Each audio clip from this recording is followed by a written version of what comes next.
Hey guys, it's Miss B, and we are going to be looking at Objective 2 from your Power Focus area called the Roaring Twenties and the Great Depression. Objective 2 is about the Great Depression. So let's think back on Objective 1 and recap.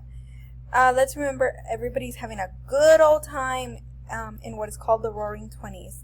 This is the early 1920s, 1920 through 1928, 29. People are spending money, sometimes money that they borrow from banks. Keep that in mind. They're listening to jazz music, such as Louis Armstrong, and, spending their money on fancy cars and fancy clothes like this flapper lady, and, going out to clubs and having a good old time. But then, bum, bum, bum. Crash!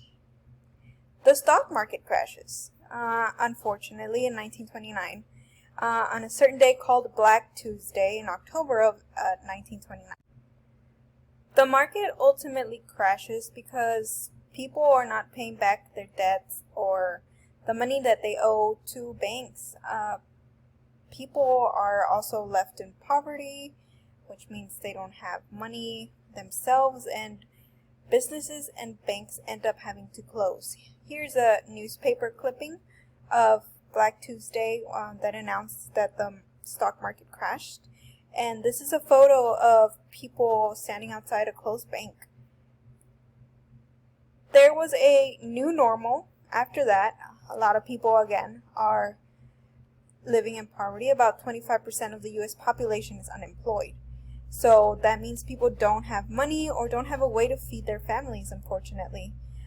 One way in which people would get food is they would go through these things called soup kitchens or bread lines, where they would basically stand in line, and people who had a little bit more means, or churches or organizations, would give people food in order for them to just have a small meal in their day. During the Depression, the current president, which was the 32nd president at the time, was Franklin D. Roosevelt, this guy right here. He came to the rescue. So some fun facts about him: he was elected to presidency 4 times. As you guys know, a president can only be in office for 2 terms, but he was in office for 4 terms until things changed. This president also suffered from polio, which is a disease that destroyed cells in the spinal cord. So he was ultimately left handicapped and in a wheelchair. He also died in office, but before he passed, he actually came up with a thing called the New Deal. The New Deal was a series of programs and financial reforms, or a less fancy word for reform means corrections. And these programs help farmers and the unemployed. However, the New Deal sort of only helps people come out of the Depression. What actually helped the United States come out of the Depression was World War II.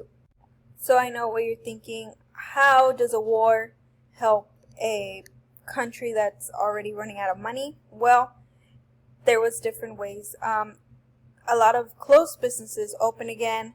This includes factories that begin to produce goods for the war, such as cars and tanks and ships and gun parts and different things that are used during the war overseas. And this makes sense because people are starting to work again. People are working at these factories that are helping the country, and people are making money again. So this is ultimately the way that the United States comes out of the Depression after World War II. So this is Objective 2, the Great Depression in the 1920s. Hope you guys are able to take the assessment now that you guys have videos for Objective 1 and 2, and you also have a bunch of other resources provided on the platform. Good luck!